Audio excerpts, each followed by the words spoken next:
नमस्कार भाई लोग, आप देख रहे हैं देश की सच्चाई तक न्यूज और हम हैं आप सबके छोटे भाई प्रेम कुमार प्रेमी। आपको बता दें कि भोजपुरी या हिंदी से रिलेटेड हर एक अपडेट आप सबके बीच लाते रहते हैं। आज बात करने वाले हैं भोजपुरी के बहुत बड़े दिग्गज कलाकार पवन सिंह जी के बारे में।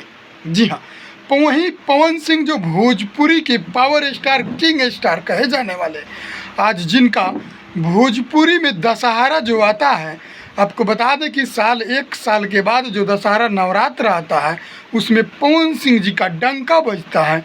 वहीं फिर पवन सिंह जी का डंका बजने आ गया है दोस्तों।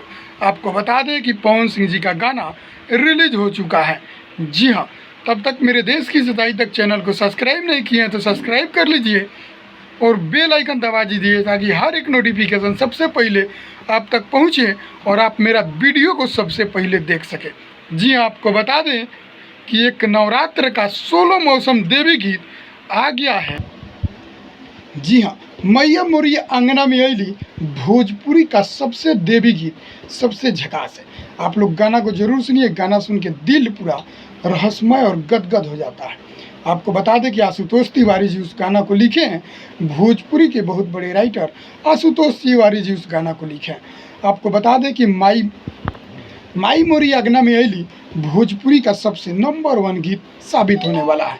आपको बता दें कि गाना हम भी सुने, अगर आप लोग नहीं सुने हैं तो जल्द ही जाइए बेस्ट वन म्यूजिक पे, और बेस्ट वन म्यूजिक के यूट्यूब चैनल से रिलीज किया गया है। जब बेस्ट वन म्यूजिक का सबसे पहला गाना कंपनी नया है और सबसे पहला गाना पवन सिंह जी का है, तो आप लोग सुनिए और ढेर सारा प्यार आशीर्वाद दीजिए। माई मुरंगना में अली बहुत ज़बरदस्त गीत है और इस वीडियो में काम किए नीलम गिरी जी। तो आपको बता दें कि गाना सुन के बहुत अंदाज़ा लगा लीजिएगा, बहुत अच्छा है, बहुत अच्छा गाना सुन के आप लोग ढेर सारा हर पंडाल में गाना को बजाइए, हर मंदिर पे बजाइए। तो आप लोग से फिर मिलेंगे अगला अपडेट में। आप लोग मेरे देश के सच्चाई तक चैनल को जरूर सब्सक्राइब कीजिएगा। जय हिंद, जय भोजपुरी।